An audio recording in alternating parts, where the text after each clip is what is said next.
वो ही देवात्माएं जो हैं द्वैतवादी द्वापर युग में जन्म लेते लेते जब आते हैं, इन विधर्मी धर्म पिताओं से प्रभावित होकर के क्या ऐसे ऐसे ये शास्त्र लिखते हैं जिनमें अंधश्रद्धा की भरमार है। क्या कैसी अंधश्रद्धा? एक तरफ कहते हैं त्रेता में राम का राज्य था, सब बड़े सुखी थे, और दूसरी तरफ क्या दिखा दिया?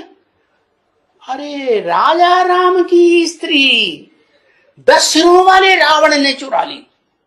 और अब 10 सिरों वाला रावण कैसे पैदा हो गया है?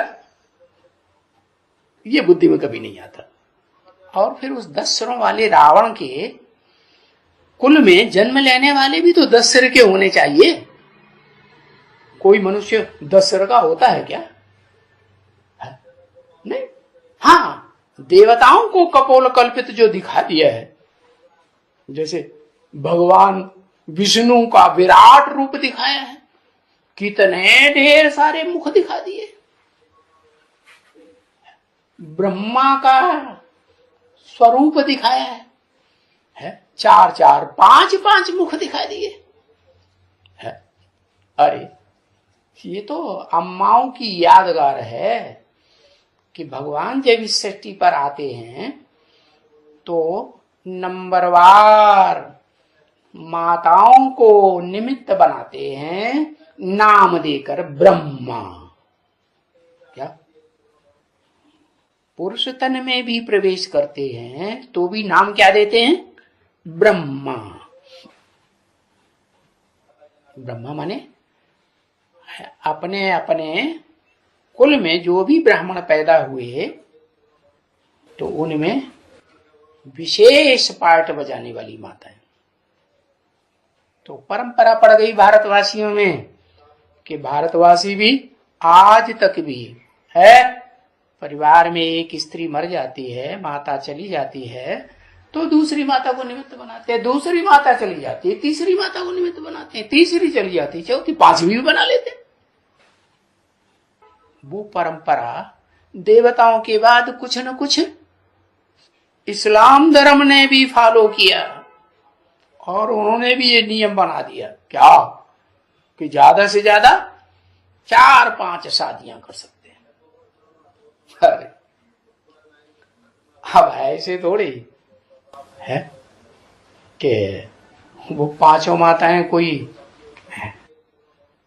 एक साथ महत्व को प्राप्त करने वाली बन जाएंगी है? पहली माता को जो इतना महत्व दिया जाएगा उतना दूसरी माता को महत्व मिलेगा क्या है? मिलेगा नहीं, क्योंकि पहली माता जो बीज धारण करती है वो लंबे समय की पवित्रता का बीज धारण खुद भी करती है और जिससे बीज लेती है वो भी लंबे समय की पवित्रता को धारण करके फिर नौजवान बनता है, तब निमित्त बाप बनता है। तो उसकी बराबरी तो कोई दूसरा बोरी दूसरी माता कर सकती है क्या? कर सकती है नहीं। उनसे पैदा होने वाला खून का बच्चा उतना पावरफुल हो ही नहीं सकता। इसलिए भारत में जो भगवान ने परंपरा डाली कि परम ब्रह्म से पैदा होने वाले जो बच्चे हैं रुद्रमाला के बीज रूप आत्माएं, वो रुद्राक्ष के मणके के रूप में पूजी जाने वाली आत्माएं इस मनुष्य सृष्टि में जन्म जन्मांतर राजा बनती आई है।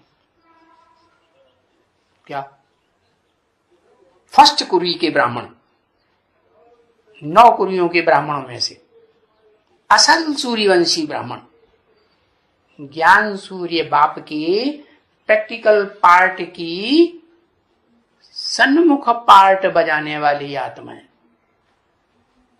तो विशेष पावरफुल हुए ना पहलौटी के बच्चे।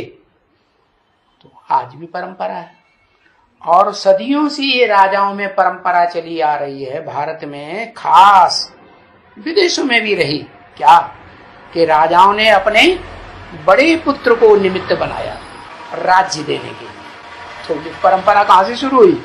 अच्छी परंपरा है या गलत परंपरा है? अच्छी परंपरा है। वो परंपरा किसने डाली? वही हेवनली गॉड फादर ने, सुप्रीम सोल ने आकर के इस सृष्टि पर भारत नाम के व्यक्तित्व के द्वारा प्रैक्टिकल में ये परंपरा डाली।